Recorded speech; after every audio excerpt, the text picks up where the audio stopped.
नमस्कार पढ़ंतु। YouTube channel the पढ़ंतु classes में आप सभी का फिर से स्वागत करता हूं। वानिकी में अभी हम लोग ट्राइबोलॉजी ये चैप्टर हम लोग अभी पढ़ रहे हैं।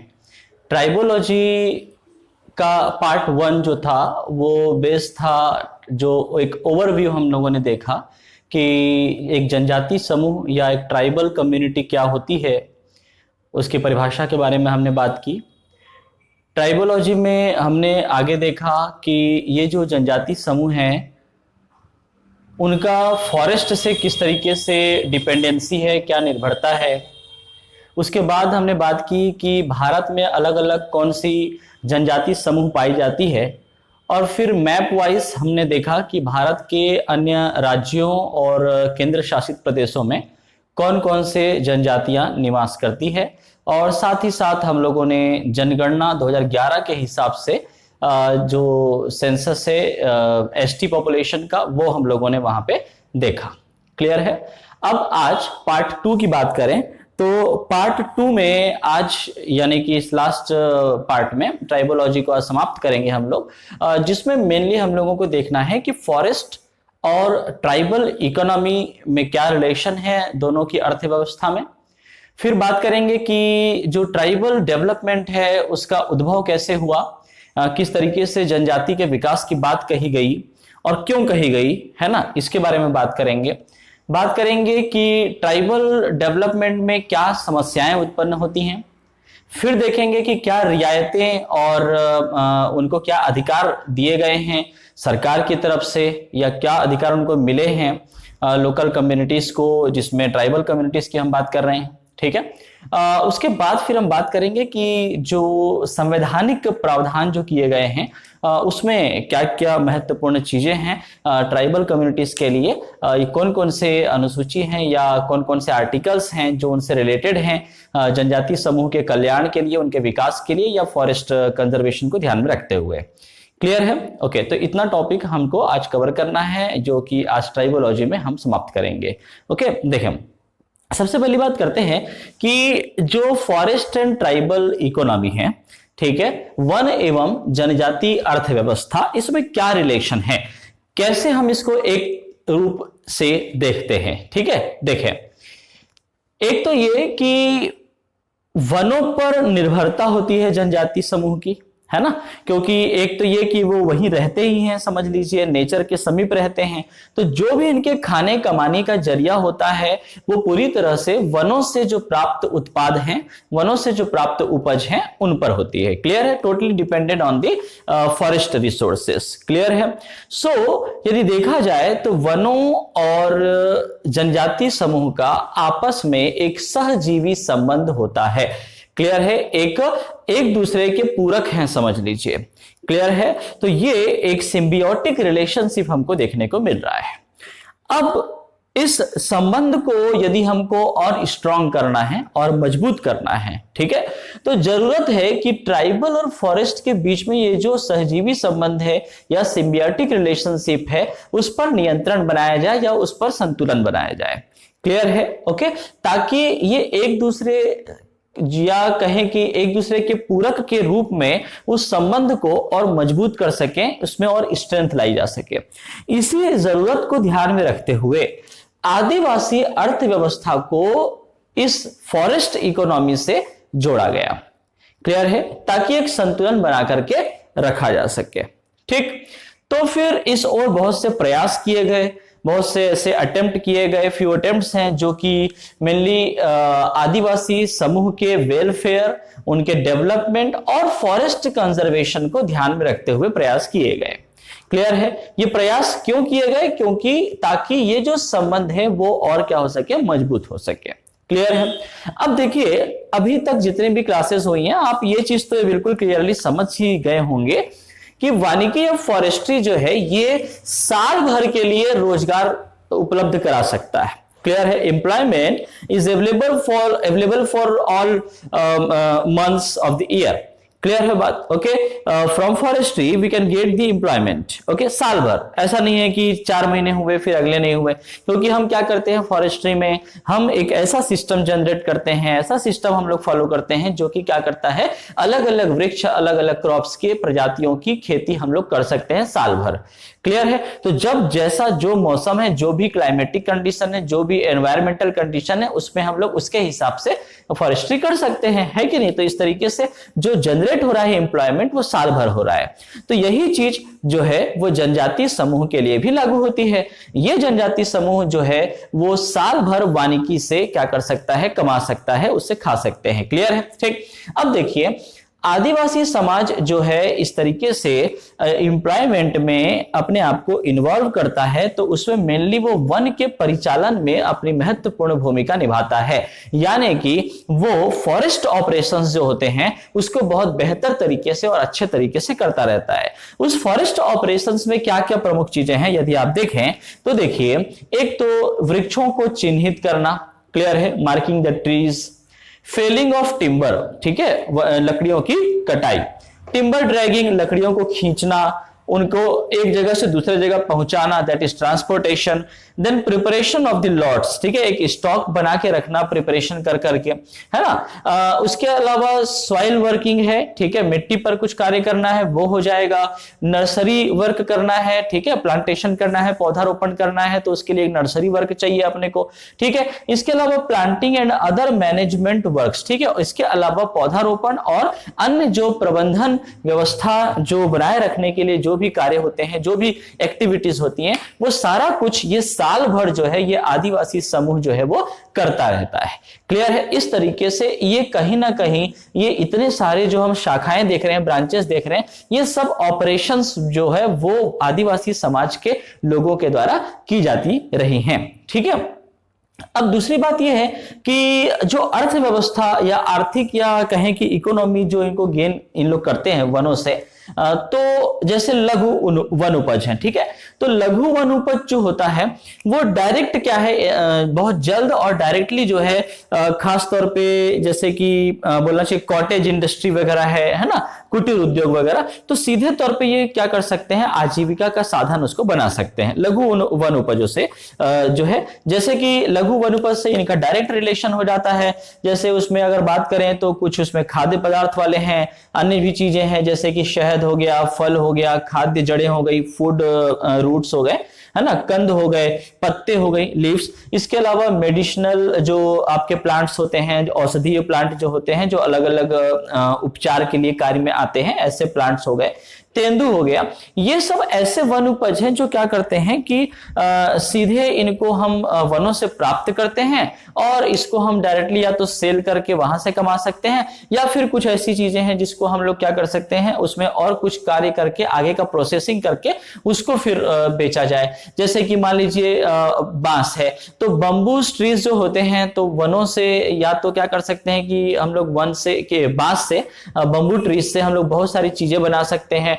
टोकनी बनाने के काम आता है, या कहीं भी सजावट वाली चीजों के काम आती है, घेरा बाउंड्री वाला कुछ वर्क करने के लिए काम आता है। ये सारी चीजें जो है वो बम्बू ट्री से आप कर सकते हो। ठीक है, तो ऐसे छोटे छोटे उद्योग, कुटीर उद्योग, ये आसानी से सीधे जो लघु वन उपज है उसकी हेल्प से हम लोग लघु वन उपजों की सहायता से लघु उद्योग या कुटीर उद्योग संचालित कर सकते हैं, और वहां से डायरेक्टली जो है इकोनॉमिक गेन हो जाती है। क्लियर है बात? ओके, तो इस प्रकार आप देखें कि ये आपका फॉरेस्ट और ट्राइबल इकोनॉमी जो है एक दूसरे से बिल्कुल क्या है, रिलेशन में है, सीधे संबंधित है। क्लियर है? और एक सिम्बियोटिक रिलेशनशिप है, सहजीवी संबंध है, इस चीज को आप ध्यान में रखिएगा।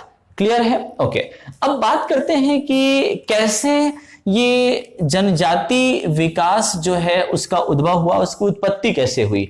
मतलब ये कि फॉरेस्ट कंजर्वेशन को ध्यान में रखते हुए या वनों पर उनकी निर्भरता को ध्यान में रखते हुए इस जनजाति के आदिवासी समूह के विकास हेतु हम कैसे आगे बढ़े, उस चीज को हम समझते हैं। तो देखिए, एक तो ये कि भाई आजादी से पहले बहुत ऐसा कुछ बोलना चाहिए कि कुछ ऐसी योजनाएं या ऐसे कुछ प्रावधान नहीं होते थे, जिसकी वजह से ये होता था कि वनों से बिल्कुल डायरेक्टली ये इन्वॉल्व रहते थे और पूरा अधिकार होता था वनों पर इनका। किसका? जनजातीय समूह का, ट्राइबल कम्युनिटीज का, ठीक है, पूर्ण अधिकार होता था। लेकिन स्वतंत्रता के बाद यानी कि आफ्टर 1947, स्पेशली फ्रॉम 1950, 1950 से करीब, आपका ये हुआ कि इन अधिकारों में, ठीक है, वनों पर जो अधिकार है ट्राइबल कम्युनिटीज का, उन अधिकारों को थोड़ा सा स्टडी किया गया, ठीक है। उसमें से फिर ये समझा गया, ये वर्गीकृत किया गया, क्लासिफाइड किया गया कि भाई ऐसे कौन से अधिकार हैं जो वाकई जरूरत है उनको, उन अधिकारों को देने के लिए, या कोई ऐसे अधिकार हैं जो वास्तविक नहीं है, जेन्युइन नहीं है, तो क्या उसको हटाया जा सकता है? क्लियर है बात? ओके, उसको हटा दिया जाए क्योंकि वो जेन्युइन नहीं है ना। तो उन चीजों को समझने के लिए यह किया गया कि बहुत से आयोग गठित किए गए, कुछ समितियां बनाई गई, और उन लोगों ने जो ट्राइबल वेलफेयर और फॉरेस्ट कंजर्वेशन पर काम करना चालू किया, ठीक। तो उन आयोगों ने, समितियों ने फिर फाइनली ये बताया कि कुछ ऐसी समस्याएं हैं जिन समस्याओं को हम पर्टिकुलर एक ग्रुप में, एक वर्ग में बांट सकते हैं, और उसके आधार पर हम आदिवासी कल्याण और वन संरक्षण हेतु, क्रियान्वयन हेतु कुछ योजनाएं, कुछ प्लानिंग्स, ये सारी चीजें कर सकते हैं। क्लियर है? तो सबसे पहले इन लोगों ने समस्याओं को समझने का प्रयास किया, और इन आयोगों और समितियों ने उन समस्याओं को वर्गीकृत किया, क्लासिफाइड किया।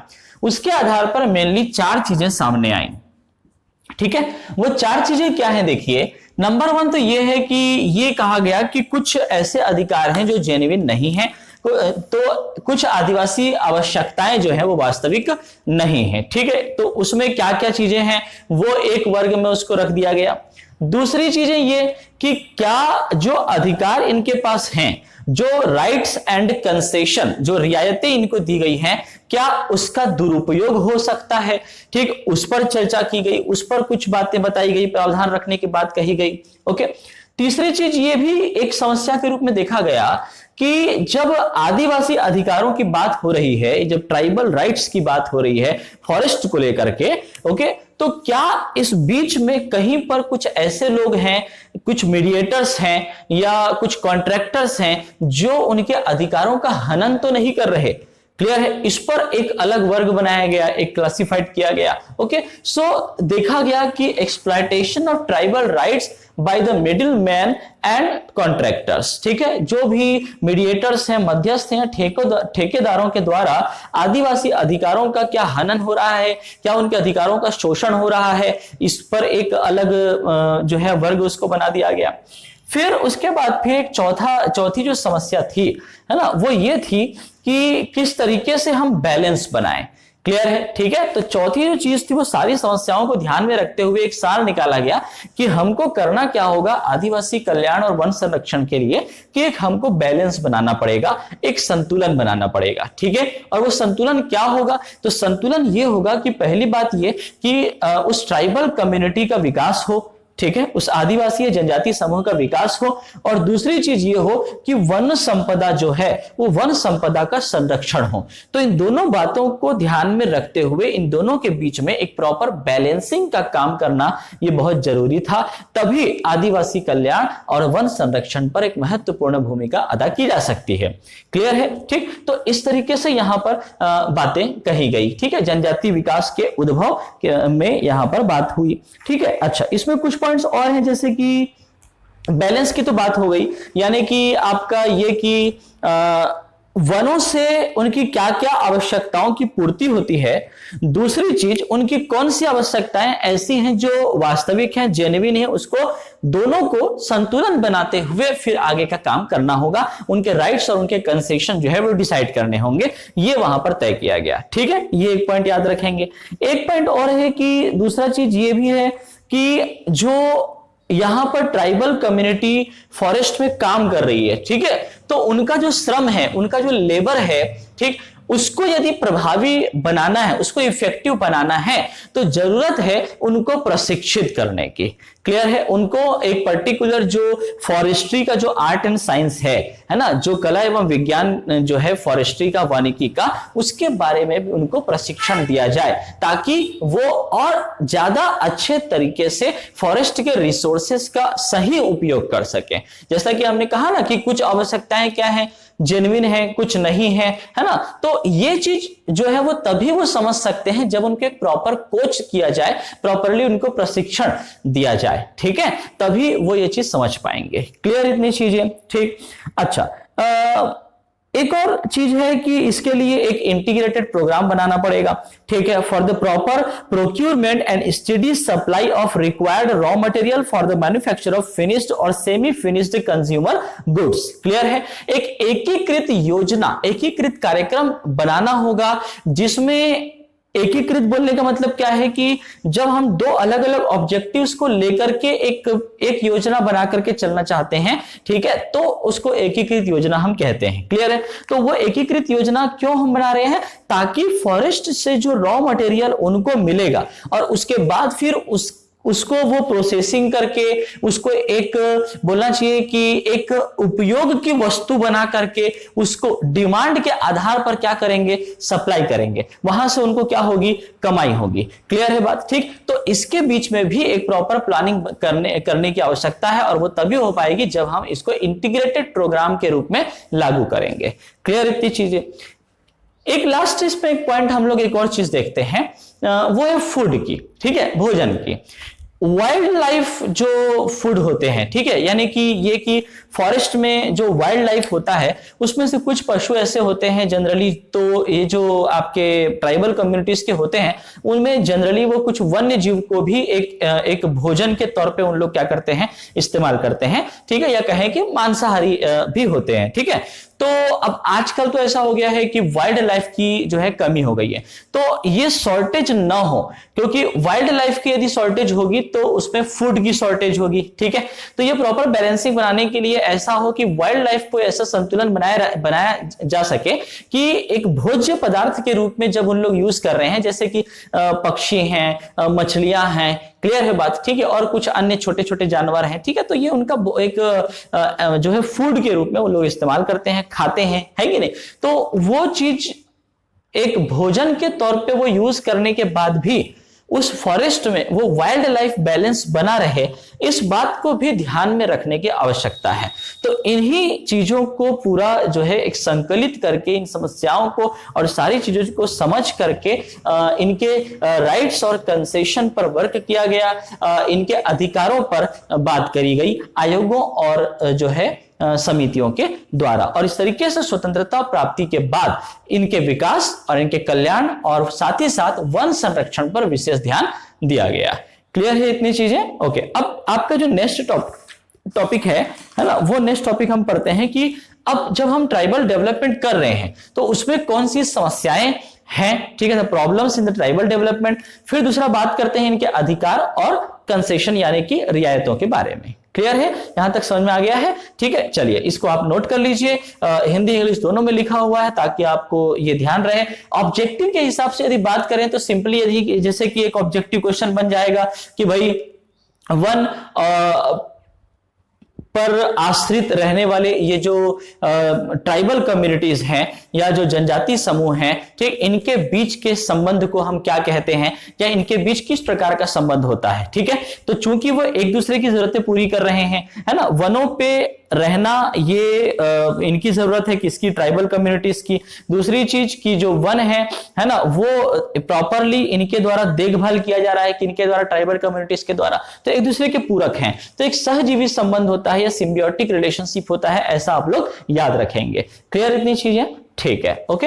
कौन कौन से फॉरेस्ट ऑपरेशंस में आदिवासी समूह जो है वो अपनी रोजगार ढूंढता है, रोजगार करता है, वो ये प्रॉपर्ली जो ऑपरेशंस है उसको याद रखिएगा, ठीक है। तीसरा, कौन कौन से वन उपज हैं जो डायरेक्टली इनकी इकोनॉमी को ग्रोथ करते हैं, जिससे कि इनका कॉटेज इंडस्ट्री यानी कि लघु उद्योग या कुटीर उद्योग वगैरह जो है वो चलते हैं, ठीक है। इस प्रकार से यहां से ऑब्जेक्टिव बनेगा, इसको याद रखेंगे, ओके।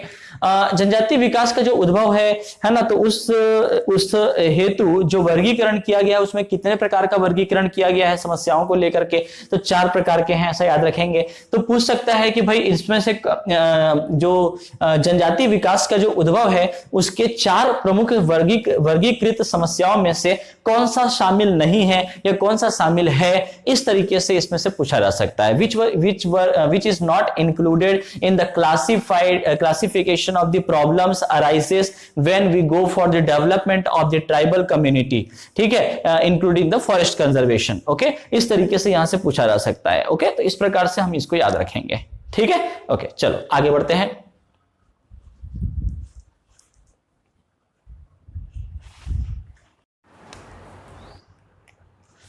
जनजाति विकास में जो समस्याएं हैं, the problems in the tribal development, वो क्या क्या है देखिएगा।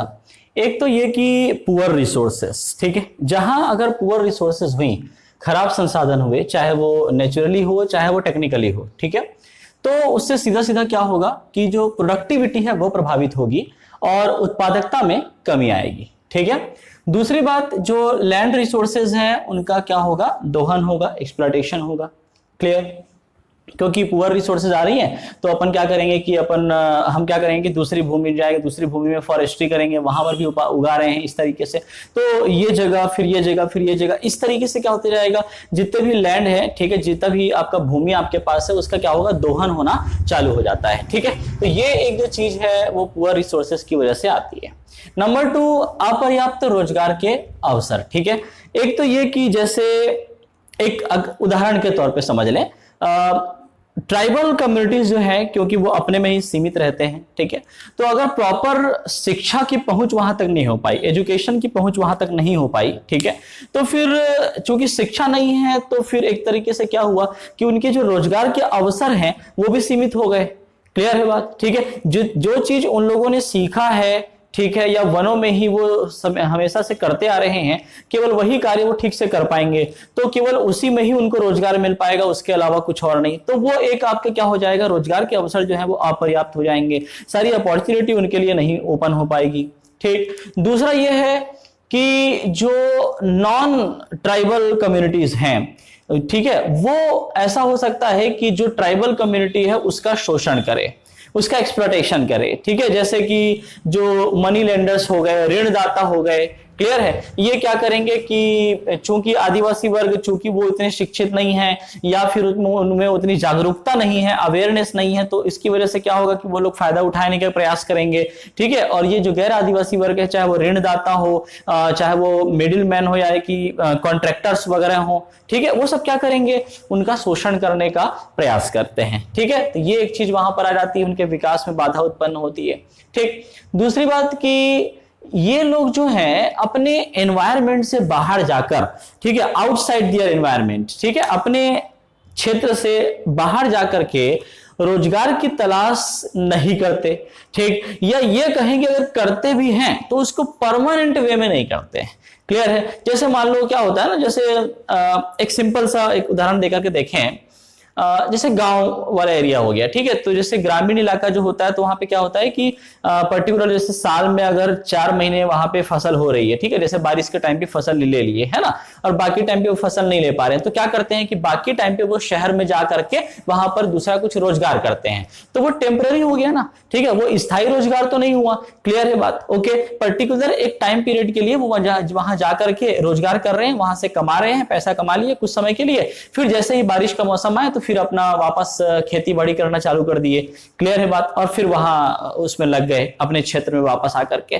तो वैसा ही कुछ जो है यहां पर भी होता है कि ये अपने वातावरण से बाहर, अपने आउटसाइड ऑफ देयर एनवायरनमेंट वो जाना एक तो पसंद नहीं करते, ठीक है, क्योंकि उनको कुछ डर भी होता है। क्या डर होता है? वो ये होता है कि जैसे बाहरी लोग जो हैं वो कहीं इनका अधिक शोषण ना कर लें। क्लियर है ना, तो ये एक डर उनके मन में होता है। उनमें जागरूकता की कमी होती है, अवेयरनेस की कमी होती है ना, बाहरी वातावरण कैसा होगा, उसमें हम ढल पाएंगे कि नहीं ढल पाएंगे, ये सारी चीजें वहां पर आ जाती हैं। तो ये सारी चीजें जो है इनको कहीं ना कहीं इनके रोजगार को सीमित कर देती हैं, और फिर ये इसलिए क्या करते हैं कि केवल टेम्पररी एम्प्लॉयमेंट के लिए जाते हैं, स्थायी रोजगार के लिए ये लोग प्रयास नहीं करते हैं। ठीक है, तो इससे फिर बहुत ज्यादा बोलना चाहिए कि एक तरह से वैकल्पिक आय के स्रोत नहीं बन पाते, अर्थव्यवस्था इनकी सीमित हो जाती है। जो आपके कॉन्स्टिट्यूशनल सेफगार्ड्स हैं, कुछ आर्टिकल्स में उनके बारे में, उनकी सुरक्षा के लिए, वनों के साथ उनकी निर्भरता के लिए जो भी प्रावधान रखे गए हैं, ठीक है, वो कुछ हद तक सही तरीके से उन तक पहुंच नहीं पाते। क्लियर है? जिसकी वजह से भी इनका विकास जो है वो थोड़ा सा रुकावट उसमें पैदा हो जाती है। ठीक है, कुछ इंस्टीट्यूशनल रेस्ट्रिक्शंस हैं, संस्थागत बाधाएं हैं, जैसे कि इनको ऋण प्रोवाइड करने के लिए, इनको लोन देने के लिए कुछ संस्थाएं जो है वो उतनी पर्याप्त उपलब्ध नहीं हो पाती।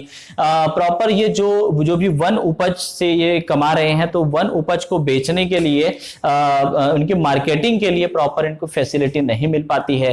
क्लियर? ये इनके विकास की, इनकी अर्थव्यवस्था में कमी ला करके इनके विकास में बाधा बनती है। ठीक, पर्याप्त एनजीओ की कमी है। ठीक है,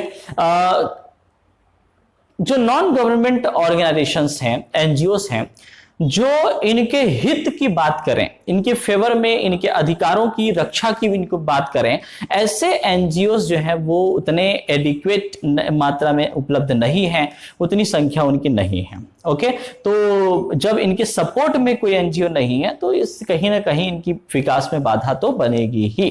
ठीक है, स्थानीय संस्थाएं जैसे कि लोकल कुछ इंस्टीट्यूशंस हैं, लास्ट क्लासेस मैंने आपको बताया होगा, जैसे कि आपका जो विलेज फॉरेस्ट काउंसिल है, वीएफसी, ओके, उसमें स्थानीय जो जनजातियां होती हैं उनको ज्यादा इंपॉर्टेंस दी जाती है, उनको पहले समावेश उनका किया जाता है। ठीक है, लोकल कम्युनिटीज को। ओके, ये एक चीज हो जाती है, बाधा उत्पन्न करती है। जो ऋणदाता हैं, ठीक है, जो इनको परेशान कर रहे हैं, ऋण जिन्होंने दिया है, मनी लेंडर्स वगैरह, ठीक है, तो उनसे राहत देने के लिए दूसरी जो ऋण सुविधाएं हैं वो उसका प्रावधान नहीं है, उसमें कमी है। ये सारी चीजें जो हैं वो ट्राइबल कम्युनिटीज के विकास में समस्या उत्पन्न करती है। ठीक है, उनके डेवलपमेंट में बाधा बनती है। क्लियर है? अब बात करते हैं इनके राइट्स क्या हैं, कंसेशंस क्या हैं। ओके, नंबर 1, ये खुले जंगलों में मुफ्त चराई कर सकते हैं। जो ओपन एरिया होता है ना, वहां पे आसानी से जो है ये अपने जानवरों को, पशुओं को जो है चराई के लिए छोड़ सकते हैं। ठीक है, इसमें कोई ऐसा नहीं है कि उनको पेनल्टी लगेगी या कुछ है, वैसा नहीं है। ये वनों में रहने वाले उन लोगों को इतने अधिकार दिए जाते हैं। ठीक है, दूसरा, यदि वो जो, क्योंकि वनों पर निर्भर होते हैं ये, तो घरेलू उपयोग के लिए, डोमेस्टिक पर्पस के लिए, डोमेस्टिक अपनी पूर्ति करने के लिए ये लकड़ी जो है वो उपयोग में ला सकते हैं वनों से। ठीक है, लेकिन ऐसा नहीं है कि वो ट्रक भर के, ट्रैक्टर भर के ऐसा लकड़ी अपन ले जाके रख रहे हैं, वैसा कुछ नहीं है। ठीक है, जो हेड लोड्स होते हैं, यानी कि सिर पर जितना वजन रखा जा सकता है उसके हिसाब से ये रोज जो है वो अपने जंगलों में जाए, वहां से लकड़ी, टहनियां, जो भी सूखी लकड़ियां इनको चाहिए अपने डोमेस्टिक पर्पस के लिए, वो ला सकते हैं। ठीक है, उसमें ऐसी कोई रोक या रुकावट की बात नहीं रहती है, इतना राइट उनको दिया जाता है। यदि इनको हाउस रिपेयरिंग करना है, ठीक है, हाउस या घर बनाने हैं, निर्माण करने हैं, या एग्रीकल्चरल इक्विपमेंट है, उसके लिए यदि लकड़ी चाहिए, बांस चाहिए, तो वो जंगलों से लेकर के ला सकते हैं। ठीक है, कृषि के लिए जमीन चाहिए, ठीक है, तो वो जमीन जितनी वन में आपका जो भी जमीन है, ठीक है, उसमें उनको एक जमीन दे दिया जाता है कि हाँ भैया इसमें आपको एग्रीकल्चर करना है, आप वो भी कर सकते हो, कोई दिक्कत नहीं है। ओके, तो कृषि के लिए जमीन, घरेलू उपयोग के लिए की जो चीजें हैं वो वहां से वन से ला सकते हैं, वहां के पत्थरों को वो हटा सकते हैं, रिमूवल ऑफ द स्टोन्स, ठीक है, जरूरत के हिसाब से, वो सारी चीजें हैं। कृषि व घरेलू उपयोग के लिए पानी लेने का अधिकार उनको होता है। ठीक है, वाटर वे यूज कर सकते हैं। ओके, घरेलू पर्पस, डोमेस्टिक पर्पस के लिए या एग्रीकल्चरल इरिगेशन वगैरह के लिए। अपने जानवरों के लिए घास का वो कलेक्शन कर सकते हैं, the collection of grasses for their animals, okay, domestic animals. उनको शिकार का भी अधिकार होता है, हंटिंग का उनको राइट दिया गया है, लेकिन उसमें जो संरक्षित जीव जो होते हैं, प्रोटेक्टेड जो फाउनास हैं, ठीक है, उनको छोड़ करके बाकी जो है वो शिकार भी कर सकते हैं, मछली पकड़ सकते हैं, फिशिंग कर सकते हैं, ये सारी चीजें हैं।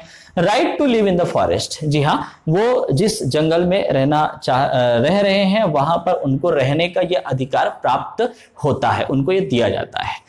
क्लियर इतनी चीजें? ठीक है, तो ये बात हो गई राइट्स एंड कंसेशन की। चलिए नेक्स्ट जो हमारा टॉपिक है वो अब हम पढ़ते हैं कि ट्राइबल डेवलपमेंट की क्या एक्टिविटीज हैं, कौन कौन सी गतिविधियां चल रही हैं विकास के लिए, ये तो हमने देखा कि विकास में क्या बाधाएं हैं और क्या क्या अधिकार उनको प्राप्त है, रियायतें हैं, वो है। अब बात करते हैं कि कौन कौन सी उनके विकास हेतु एक्टिविटीज की गई हैं या की जा रही हैं। इसके अलावा देखेंगे कि role of tribal in conservation of forest, ठीक है, वनों के संरक्षण के में इनकी क्या भूमिका है उसके बारे में बात करेंगे। और फिर एक लास्ट टॉपिक आपका रहेगा कॉन्स्टिट्यूशनल सेफगार्ड्स यानी कि आर्टिकल्स वगैरह के बारे में बात करेंगे। 3 चीजें और देखते हैं, ठीक है। देखो,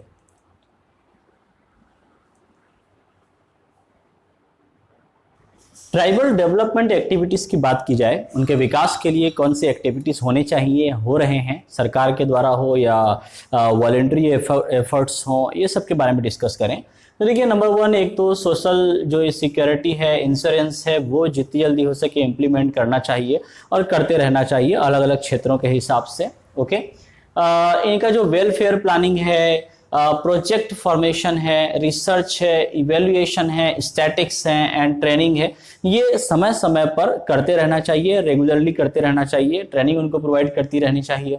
ओके, इनके ट्राइबल वेलफेयर के लिए यदि कोई वॉलंटरी एफर्ट दे रहा है, स्वैच्छिक रूप से यदि कुछ एफर्ट करना चाह रहा है, तो फिर उसको प्रोत्साहन दिया जाए, ठीक है, उसको और संवर्धन किया जाए, उसके डेवलपमेंट के लिए काम किया जाए। क्लियर?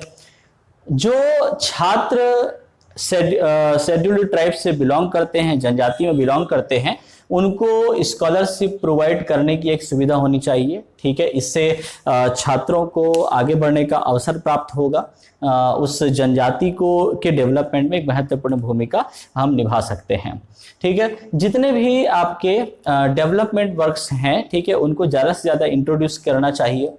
अनुसूचित क्षेत्रों की पहचान करके उसको विशेष दर्जा देना चाहिए, ठीक है। ये एक स्पेशल उनको दर्जा दिया जाता है, सरकार के द्वारा प्रावधानों के तहत शामिल किया गया है, संवैधानिक प्रावधानों के तहत शामिल किया गया है। कुछ क्षेत्र होते हैं जिसको डायरेक्टली जो राष्ट्रपति होते हैं, वो भारत के जो राष्ट्रपति हैं, वो कुछ क्षेत्रों को सीधे तौर पे अनुसूचित क्षेत्र जो है वो घोषित कर सकते हैं, ठीक है, या फिर कुछ एक जनजातियों को वो गोद ले सकते हैं। इस तरीके से जो है उनको एक बढ़ावा मिलता है। ओके, बात करें जैसे कि कुछ आपके बोलना चाहिए स्वायत्त जो जिले होते हैं, डिस्ट्रिक्ट होते हैं, उस पर एक विशेष कंसर्न की जरूरत होती है, विशेष ध्यान दिया जाए जहां पर जनजातियां रहती हैं।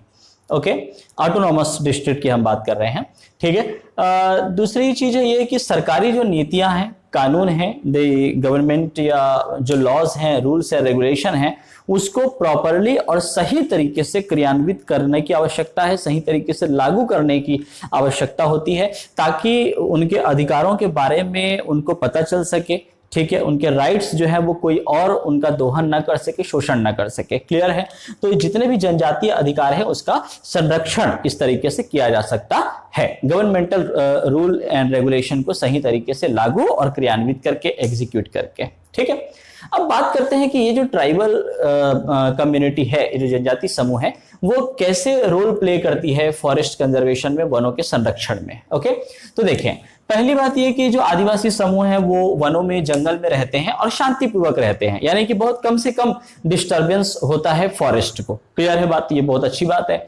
ओके, नंबर 2, पर्यावरण प्रदूषण नहीं करते, ठीक है, ये एनवायरमेंट पॉल्यूशन में बिल्कुल भी रोल प्ले नहीं करते, क्योंकि इनके सीमित साधन होते हैं। ये ऐसे साधनों का, ऐसी फैसिलिटीज का यूज करते ही नहीं है जो कि एनवायरमेंटल को अफेक्ट करता हो, ठीक है, या आजकल जो आधुनिक मशीनें वगैरह आ रही हैं, जो भी चीजें हैं, ठीक है, ये सब चीजें ये इस्तेमाल करते ही नहीं है। जितनी जरूरतें इनकी कम है, उतनी ही ये कम सहूलियत के साथ जीना पसंद करते हैं। तो इससे ये ज्यादा से ज्यादा एनवायरमेंटल को अफेक्ट करने वाले या प्रभावित करने वाले या प्रदूषित करने वाले कारकों से ये लोग दूर रहते हैं, ठीक है बात। तो एक महत्वपूर्ण भूमिका ये अदा करते हैं।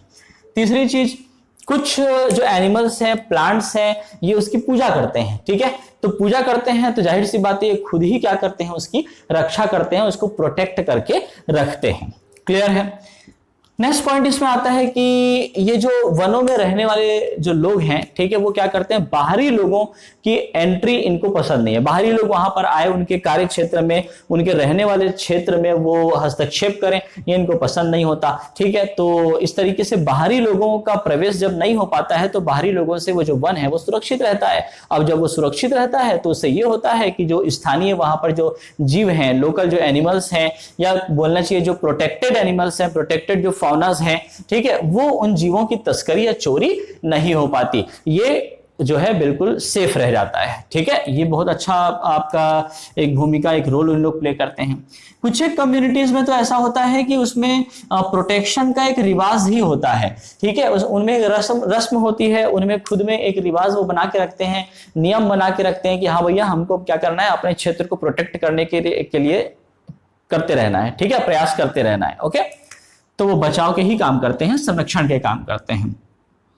एक अच्छी भूमिका उनकी हम देखते हैं कि इसमें जो भी वनों में पौधे हैं, वृक्ष हैं, ठीक है, चूंकि वो कई सालों से और परंपरागत रूप से वहां पे रह रहे हैं, तो वहां की चीजों के बारे में वो बेहतर तरीके से स्पष्टीकरण देते हुए बेहतर तरीके से हमको इंफॉर्मेशन दे सकते हैं, सूचना दे सकते हैं। क्लियर है? जो शायद जो बाहर के लोग हैं वो तो केवल क्या है कि ऐसा हो सकता है कि जो बाहरी लोग हैं वो केवल किताबों से पढ़ करके कि हाँ ये उस वन में ये जो वृक्ष मिलता है उसकी ये क्वालिटीज है, इस तरीके से हम उससे नॉलेज गेन करेंगे। ठीक है, लेकिन एक्चुअल जो नॉलेज जो मिलेगा, महत्वपूर्ण जो सूचना जो मिलेगी वो इनके माध्यम से मिल सकती है, क्योंकि वो डायरेक्टली उस पौधे से कनेक्टेड है, उस वन से कनेक्टेड है। क्लियर है? कुछ एक कम्युनिटीज में ऐसा होता है कि जो गवर्नमेंट जो रूल्स होते हैं, जो पॉलिसीज होती हैं, उनका ये समर्थन करते हैं, ये बहुत अच्छी चीज है। ठीक, फॉरेस्टेशन में इनका जो लेबर है ये बहुत अच्छा रहता है, इनकी जो आपूर्ति होती है, लेबर जो सप्लाई इन लोग से मिलता है, ठीक है, वो सबसे एक महत्वपूर्ण भूमिका होती है, जिसकी वजह से हम लोग वनीकरण कर पाते हैं। अदरवाइज क्या है कि जंगलों में जा करके वहां वनीकरण करना, एफॉरेस्टेशन करना, ये बहुत डिफिकल्ट हो जाता है। क्लियर है? लेकिन स्थानीय लोगों का यदि सहयोग मिल जाए तो उससे ये आसान बन जाता है वनीकरण करना। ओके, नेक्स्ट इज कुछ जनजातीय समूह जो है वो क्या करते हैं कि वन विभाग को समय समय पर और बाहरी लोगों से संबंधित कुछ सूचना जो है वो डायरेक्टली वन विभाग को भी दे देते हैं। ठीक है, इससे ये होता है कि बाहरी लोगों से सुरक्षा हो जाती है। क्लियर है? क्योंकि समय पर सूचना हमको मिल जाती है। ठीक, तो ये वनों को बचाया जाता है उन सभी चीजों से।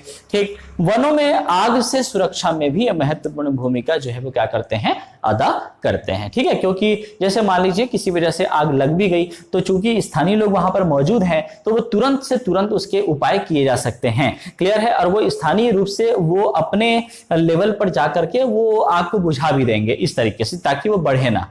ठीक है, तो ये सारी चीजें जो हैं ये भूमिकाएं, ये रोल प्ले किया जाता है किसके द्वारा, ट्राइबल कम्युनिटीज के द्वारा। क्लियर है बात? ठीक है, तो इस तरीके से आप देखिए कि ये ट्राइबल कम्युनिटीज की जरूरतें फॉरेस्ट पूरी कर रही हैं, और जो फॉरेस्ट है वो जो है आपका इन वनों में रहने वाले इन जनजातीय समूहों की वजह से कहीं ना कहीं संरक्षण में भी है। तो एक दूसरे के पूरक हुए, यानी कि हो गया सहजीवी संबंध, symbiotic relationship between forest and the tribal communities. Clear है? Okay, next and the last topic of this chapter is the governmental policies और दी कॉन्स्टिट्यूशनल सेफगार्ड्स। ठीक है, क्या क्या संवैधानिक सुरक्षा उपाय इनके लिए किए गए हैं, कौन से आर्टिकल में क्या बात कही गई है, ये हम लोग देखते हैं। और मैं आपको बता दूं कि ये एक बहुत इंपॉर्टेंट टॉपिक अब हम लोग पढ़ने जा रहे हैं, जहां से ऑब्जेक्टिव तो बिल्कुल बनता ही है। डायरेक्ट आपको आर्टिकल पूछ सकता है, ठीक है, कि ये प्रावधान जो है वो किस आर्टिकल में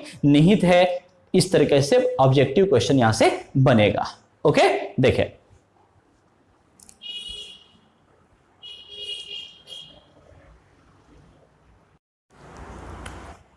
अब देखिए बात करें कि जो संवैधानिक प्रावधान हैं वो क्या क्या हैं। देखें, द कॉन्स्टिट्यूशनल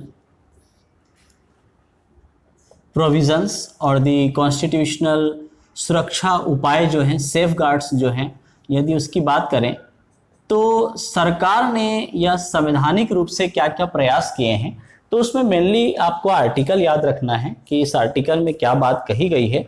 तो जो ऑब्जेक्टिव यहां से पूछेगा तो डायरेक्टली आपका पूछेगा कि जैसे अनुसूचित जनजाति के शैक्षिक उन्नति के लिए विशेष प्रावधान कौन से अनुच्छेद में किया गया है, कौन से आर्टिकल में किया गया है, इस तरीके से क्वेश्चन आएगा। Okay, so to promote the education of scheduled tribe the special provisions are made under this article 15(4). Okay, इस तरीके से आप याद कर रखेंगे अनुच्छेद 15(4). ठीक है, अनुच्छेद 46, आर्टिकल 46 जो है, इसमें एससी और एसटी दोनों चीजें हैं, तो ये याद रखें, अनुसूचित जाति भी है और जनजाति भी है। ठीक है, इसमें बात यह कही गई है कि इनका एक स्पेशल केयर और इनके इकोनॉमी को ध्यान में रखते हुए स्टेट्स को इसमें एंजॉइन किया गया है, इसको प्रोत्साहित किया जाता है राज्यों को, ताकि किसी भी तरह का सामाजिक अन्याय, ठीक है, सोशल इनजस्टिस और किसी भी तरह का एक्सप्लॉयटेशन जो हो रहा है या हो सकता है उससे उनको बचाया जा सके। क्लियर है? तो ये इनके सामाजिक अन्याय और शोषण से बचाए जाने के लिए अनुच्छेद 46 में ये शामिल किया गया है।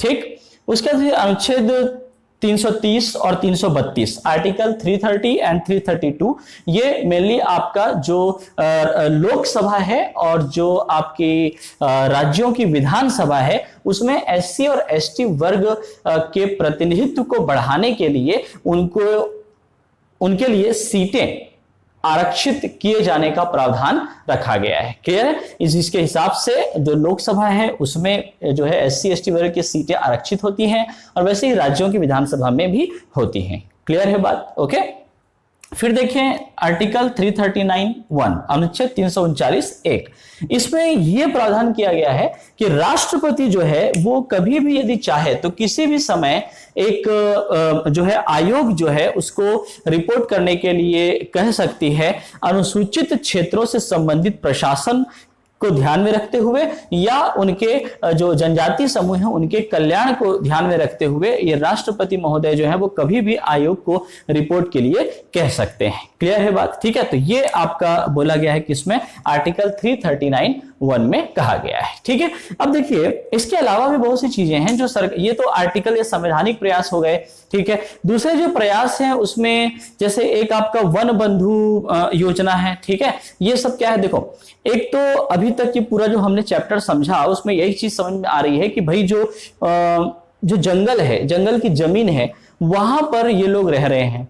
ठीक है, तो पूरी तरह से इनकी जो निर्भरता है वो उसी जमीन पर है, उसी वन क्षेत्र पर है। ठीक है, तो कहीं ना कहीं ये लोग शारीरिक रूप से भी और मानसिक रूप से भी उस क्षेत्र के साथ, उस क्षेत्र के वनों, वृक्षों, जंतुओं, जीवों के साथ इनका एक लगाव बन जाता है। क्लियर है? तो उस लगाव को ध्यान में रखते हुए वहीं पर ही उनके लिए क्या किए गए, कुछ प्रयास किए गए, जिसमें एक वन बंधु योजना आती है।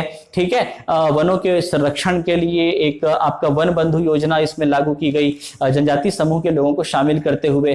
ठीक है, छात्रों को छात्रवृत्ति प्रोवाइड करने के लिए, छात्रों की शिक्षा के लिए कुछ जैसे कि आपके एकलव्य योजना चालू की गई, आवासीय विद्यालय इसमें चालू किए गए। ठीक है, ये कुछ प्रयास ऐसे हैं जो इनको उनके क्षेत्रों से जोड़कर भी रखता है और साथ ही साथ इनके विकास के लिए भी कार्य करता है। ठीक है, अब एक बात आती है कि ये सारे काम करता कौन है। ठीक है, ये सारे काम जो करेंगी वो कौन करेगी, जो आपकी ट्राइबल वेलफेयर डिपार्टमेंट है गवर्नमेंट की, वो ये सारा काम करती है। ये एक नोडल मंत्रालय है, एक नोडल मिनिस्ट्री है, सेंट्रल मंत्रालय है। राज्यों में भी अलग अलग कल्याण विभाग होते हैं। ठीक है, ये सेंट्रल में भी होता है और ये सब जो है आपस में मिल करके समन्वय के साथ ये काम करते हैं। मतलब ये कि जैसे जनजातियों के कल्याण के लिए विकासात्मक कुछ कार्यक्रम चलाना है तो उस कार्यक्रम की योजना बनाना, उसकी प्लानिंग करना, फिर उसको एग्जीक्यूट करना, उसको अप्लाई करना, लागू करना, ये सारी चीजें जो है वो कौन करेगी, जो ट्राइबल वेलफेयर डिपार्टमेंट है, जो जनजाति कल्याण विभाग है, वो ये सारे काम करती है। ठीक है, तो ऐसा डायरेक्टली ऑब्जेक्टिव में आपको पूछ सकता है। ठीक है, कि जनजातियों के कल्याण और उनके विकासात्मक कार्यों की योजना बनाने का अधिकार किसके पास है या कौन क्रियान्वित करती है। ठीक है, तो याद रखें कि भारत सरकार की जो अनुसूचित जो आपकी जनजाति कल्याण विभाग है या जो वेलफेयर डेवलपमेंट डिपार्टमेंट है वो ये कार्य करती है, वही एक नोडल मिनिस्ट्री का काम करती है। Is that clear? Okay, so this is all about the tribology. Tribology में हमको यही सारी चीजें पढ़नी है, इसी के हिसाब से ही आप क्या करेंगे, ऑब्जेक्टिव तैयार करेंगे। क्लियर है? तो आई होप कि ये ट्राइबोलॉजी जो है वो आपको समझ में आया होगा, जिसको हम लोगों ने 2 लेक्चर में देखा है, पार्ट 1 और पार्ट 2। पार्ट 1 आप पहले देख लीजिए, उसके बाद फिर पार्ट 2 इसको देखिएगा। ठीक है, इसी के साथ में आपको डिस्क्रिप्शन में आप देखिएगा, पूरा लिंक आपको वहां पे प्रोवाइड होगा, या फिर आप हमारे यूट्यूब चैनल के प्ले लिस्ट में जा करके देख सकते हैं। वानिकी के अंतर्गत ये सारे आपको वीडियो लेक्चर उसमें अवेलेबल रहेंगे, 24/7 ये अवेलेबल है। आप कभी भी ये वीडियोस देख सकते हैं और नोट्स बना सकते हैं। ठीक है, और उसके हिसाब से आप अपने एग्जाम की तैयारी करिए और बेहतर तरीके से करिए, यानी कि एक रिजल्ट ओरिएंटेड प्रयास आप लोगों को करना है। ऐसा नहीं है कि चलिए ठीक है ये हो गया, इसकी तैयारी कर लिए बस हो गया, ठीक है, नहीं, आपको एक प्रॉपरली जो भी गाइडलाइंस यहाँ से दी जा रही है उसके हिसाब से और अपनी परिपक्वता के हिसाब से आप उसको पढ़ते चलिए, नोट्स सही तरीके से बनाएं ताकि एट लास्ट जब आपको एग्जाम से पहले रिवीजन करना हो तो रिवीजन करते भी बने। ओके, इसलिए ये वन लाइनर के तहत हम आपको पढ़ा रहे हैं ताकि ऑब्जेक्टिव के तरीके से उसको पढ़ा जा सके। आई बात समझ में? ठीक है, तो इतनी सारी चीजें करिए, ठीक है। So thank you so much आप सभी का। प्ले लिस्ट में जाकर के इसका पार्ट 1 पहले देखना, फिर पार्ट 2 देखना, ठीक है। साथ ही साथ एक और आपको मैं बताना चाहूंगा कि जो CGSCF की ऑनलाइन टेस्ट सीरीज हमारे पढ़ंतु क्लासेस की तरफ से जो चल रही हैं उसको आप कभी भी ज्वाइन कर सकते हैं, क्योंकि ऐसा नहीं है कि 15 जुलाई से स्टार्ट हुआ है तो अभी तक जो टेस्ट हो चुके हैं उसको दे पाएंगे या नहीं दे पाएंगे। उसको बिल्कुल आप ऑनलाइन परफॉर्म कर सकते हो, तो ये आपके ऊपर है, आप अपनी तैयारी के हिसाब से कभी भी ऑनलाइन एग्जाम दे सकते हैं। वो ऑल टाइम अवेलेबल रहेगा डैशबोर्ड पे, जो आप अकाउंट या रजिस्ट्रेशन करने के बाद आपका जो अकाउंट बनेगा। क्लियर है? ठीक है, तो और भी जो भी छात्र जो तैयारी कर रहे हैं CGSCF की, वो टेस्ट दे करके अपना परफॉर्मेंस जो है वो चेक भी करते रहिए, क्योंकि सेल्फ एनालिसिस भी बहुत जरूरी है तैयारी होने के साथ साथ। क्लियर है कि किस तरीके से कौन से सब्जेक्ट में कौन से टॉपिक से किस तरीके से प्रश्न पूछा जाता है, यहां पर विशेष ध्यान देना जरूरी है, खास तौर पे जब हम कंपटीशन एग्जाम की तैयारी करते हैं। ओके पढ़ंतुओं, तो आज के लिए इतना ही, फिर मिलते हैं नेक्स्ट क्लास में नेक्स्ट टॉपिक के साथ। वानिकी में मैं गिरीश आप सभी से विदा लेता हूं। Thank you so much.